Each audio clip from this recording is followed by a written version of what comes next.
বাগেরহাটের হাসপাতালগুলোতে বেড়েছে ডেঙ্গু আক্রান্ত রোগীর সংখ্যা। বর্তমানে ৫৬ জন রোগী ভর্তি রয়েছেন জেলা হাসপাতালে।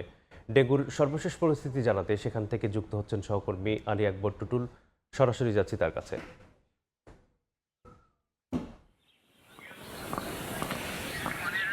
বাগেরহাট জেলা হাসপাতালে ৩২ জন ডেঙ্গু রোগী ভর্তি রয়েছে। এছাড়া যে উপজেলা হাসপাতালগুলো রয়েছে সব মিলে কিন্তু ৫৬ জন গত ২৪ ঘন্টা আসলে ভর্তি হয়েছে। যদি একটা পরিসংখ্যানে বলি যে বাগেরহাটের দ্বিতীয় স্থান মানে খুলনা বিভাগের ভিতরে ডেঙ্গুর প্রভাবটা বিস্তার করছে, কারণ জুন মাস থেকেই আসলে ডেঙ্গুর যে প্রভাব সেটা বাগেরহাটে আসলে বিস্তার প্রভাব পড়ছে।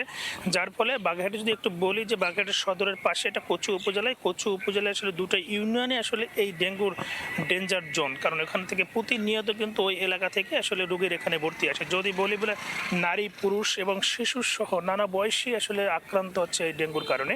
এরপরে কিন্তু হাসপাতালে প্রায় চিকিৎসা নিচ্ছে ৫ শতাধিক হাসপাতালে কিন্তু এই হাসপাতাল থেকে চিকিৎসা নিয়ে বাড়ি ফিরেছেন। তবে তাদের মধ্যে একটা ভীতি কাজ করছে আসলে যে বড় ধরনের কোনো দুর্ঘটনা এখনো হয়নি, তবে একজন মৃত্যুর ঘটনা ঘটেছে।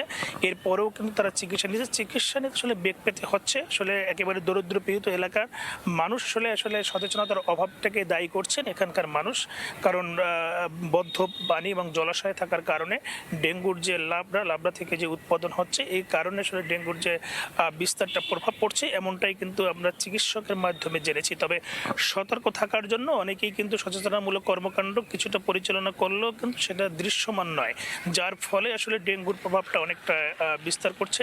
আমরা যদি বলি যে বাগেরহাটের সকল উপজেলাগুলো যে হাসপাতাল রয়েছে প্রতিনিয়ত ২ থেকে ৩ জন অন্তত রোগী তারা সেখানে কিন্তু ভর্তি হচ্ছে। জেলা হাসপাতালে যে চিকিৎসকরা রয়েছে অন্যান্য রোগীর হাম এবং পাশাপাশি যে মেডিসিন অন্যান্য রোগীর তাদের হিমশিম খেতে হচ্ছে, যেখানে ডাক্তার এবং নার্স শূন্য থাকার কারণে। তারপরেও কিন্তু তাদের চিকিৎসা সাধ্যমতো চালিয়ে যাচ্ছে।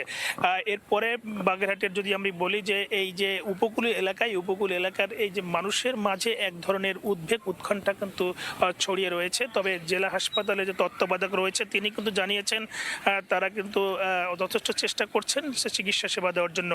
এই ছিল আমার কাছে বাগেরহাট জেলা হাসপাতালের ডেঙ্গুর সবশেষ পরিস্থিতি। বাগেরহাট থেকে ডেঙ্গু পরিস্থিতির খবর জানাচ্ছিলেন সহকর্মী আলী আকবর টুটুল।